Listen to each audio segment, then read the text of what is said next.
Un poco de contexto histórico. El hecho histórico más relevante de la época contemporánea es la Guerra Fría. Se denomina Guerra Fría porque fue un conflicto geopolítico que no necesitó la intervención militar. Esto se originó después de la Segunda Guerra Mundial, principalmente entre Estados Unidos y la Unión Soviética, con sus respectivos aliados. Duró aproximadamente desde finales de la década de 1940 hasta la caída del muro de Berlín en 1989.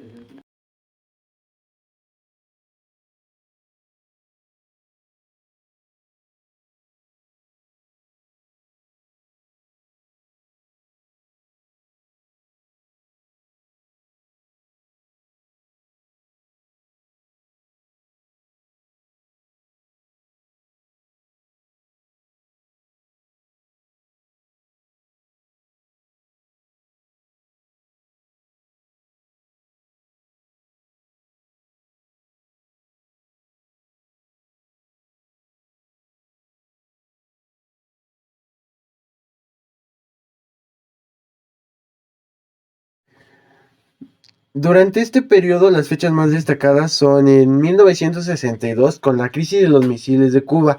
Esta generada a raíz de que Estados Unidos dio por conocimiento la existencia de bases de misiles nucleares de alcance medio del ejército soviético en Cuba.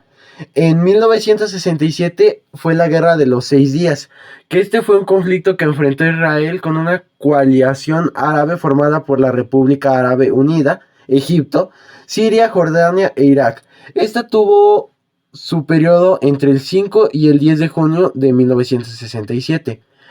También está la Guerra de Vietnam, que es un conflicto bélico que ocurrió en Vietnam, en Laos y Camboya desde el 1 de noviembre de 1955 hasta el 30 de abril de 1975. Fue un enfrentamiento entre el gobierno comunista de Vietnam del Norte y los aliados del sur, conocidos como el Vietcong, contra el gobierno de Vietnam del Sur y su aliado Estados Unidos. Otra fecha que cabe destacar es en 1969, cuando el hombre llegó a la Luna.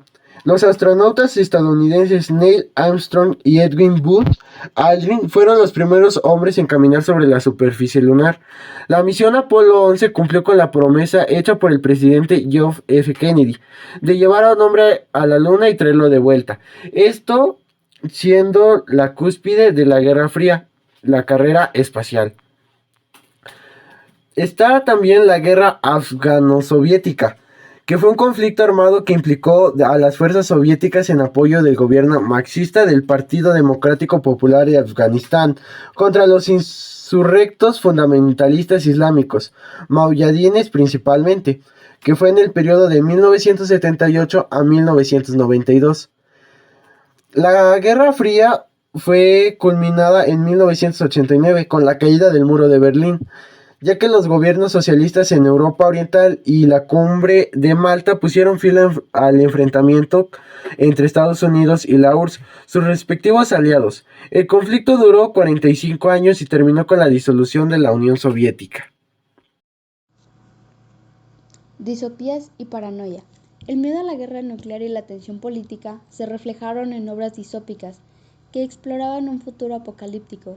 Libros como 1984 de George Orwell y Fahrenheit 451 de Ray Bradbury son ejemplos de cómo la Guerra Fría inspiró la creación de mundos disópicos, espionaje y thrillers políticos. La rivalidad entre Estados Unidos y la Unión Soviética se tradujo en una fiebre de historias de espías y thrillers políticos. Autores como John le Carré escribieron novelas que exploraban el mundo del espionaje y la intriga internacional. Alineación y desconfianza. La desconfianza mutua entre los bloques este y oeste se reflejó en la literatura a través de temas de alineación y desconfianza interpersonal. Autores como Milan Kundera exploraron la complejidad de las relaciones en un mundo dividido. Literatura del exilio. Muchos escritores se vieron obligados al exilio debido a la Guerra Fría y escribieron sobre la experiencia de vivir en un lugar ajeno. Este tema se reflejaba en obras de autores como Vladimir Nabokov, con la obra titulada Lolita, y Alexandr Solzhenitsyn, con la obra titulada Archipiélago Gulag. Crítica a la sociedad del consumo. El conflicto este-oeste también generó una crítica a la sociedad del consumo en las obras literarias. La obsesión por el materialismo y el consumismo se explora en novelas como El hombre invisible de Ralph Ellison. Bueno, pues los géneros y subgéneros de esta literatura contemporánea 2 abarcan pues bastantes. En esto vamos a hablar sobre la poesía, ya que continúa su camino libre de rimas simétricas, abarcando así un conjunto enorme y dispar de textos, cuyo único rasgo afín es la sonoridad, la ausencia del relato y el lenguaje descriptivo. En algunos casos, los formatos breves de Internet permitieron cierto revival del haiku, como por ejemplo la poesía hiperbreve japonesa y pues sus subgéneros parecidos. Por otro lado está la narrativa, que esta prioriza la novela como el gran género bastante por encima del relato breve, aunque pues aún se cultiva. Pero cediendo las precisiones de la experimentación, el hipervínculo, la novela de no ficción, la novela posmoderna, distintas aproximaciones que intentan revolucionar el género de la novela, se han producido a lo largo de casi un siglo, sin demasiado éxito en realmente reformular lo que es una novela. Pero por otro lado, la crónica y la no ficción van de la mano del periodismo. Han surgido como una importante tendencia entre los escritores de la narrativa, así como el diario y otros formatos breves que se creen extintos como el microrrelato. La novela se parece haberse convertido en el género en el que todo cabe. Bueno, la literatura infantil. Esta surge en la contemporaneidad y comprende una rama entera de relatos y juegos poéticos dedicados a lectores infantiles como tal. En este género no había sido posible anteriormente, dado el concepto pues de infancia, que es relativamente reciente pues para esta humanidad. Después el ensayo ha variado muy poco desde su aparición en la Edad Moderna, pero se ha llegado a registrar a un ámbito académico o letrado, esto llegando quizá al género menos popular en la literatura contemporánea. Por otro lado, dramaturgia. Esto atravesó enormes cambios, empezó desde el siglo XX, especialmente de la mano de las vanguardias, las cuales vieron en el montaje teatral la herramienta para alcanzar pues grandes públicos, algo que luego el cine conquistó para sí. Los grandes dramaturgos del siglo XX dejaron su impronta para siempre en el teatro. Esto que de cara al final de siglo parece sucumbir ante otras formas digitales. A mí lo que me tocó investigar fue de 1973 hasta 1970 y una de las obras que le podría contar mucho sería sobre La Cueva, diagonal, pues La prisión Medrano de Antonio García Noblejas, la cual nos podría relatar un poco sobre el sentimiento de sentirse encerrado respecto a situaciones cotidianas. Es una mención de publicación y pues está hecha en forma de obra, lo cual hace una representación muy bonita sobre lo que nos quiere dar a entender pues en sí la forma de la escritura.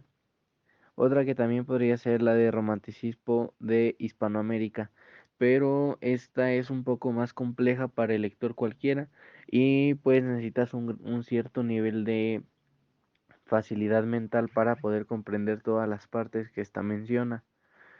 Otra de las obras también dichas es la de Corneal de Catiline, que esta no encontré el creador, pero esta está un poco más disyuntiva ya que no se comprende al 100% lo que quieran entender, o yo eso desde mi punto de vista alcancé a lograr ver. Todas estas obras van desde un periodo de 1963, 1965, 1966, 1965 y 1970. Algunos de los autores y algunas de sus obras más sobresalientes sobre la década de 1970 son Toni Morrison, la cual fue una novelista estadounidense y una de las voces más importantes de la literatura afroamericana, y fue a sobresalir en ese año con su obra titulada El ojo más azul de 1970. También sobresalió la escritora de literatura Margaret Atwood, que fue una escritora canadiense conocida con su versatilidad en géneros como la ciencia ficción y distopia, y alguno que otro en la literatura feminista, con su obra Surfacing en 1972. También algún otro escritor que también sobresalió durante esa época fue Julio Cortázar, el cual fue conocido por su estilo innovador y experimental con su obra La Rayuela. Y otro escritor, el cual fue con sus obras muy sobresaliente, fue Gabriel García Márquez, que surgió en la época de 1980, la cual ya pertenece a otra década, y con las obras que más sobresalieron durante esta década de 1970 a 1980 son Song of Solomon, y en la época y el título también de la obra de El final del juego y La Rayuela.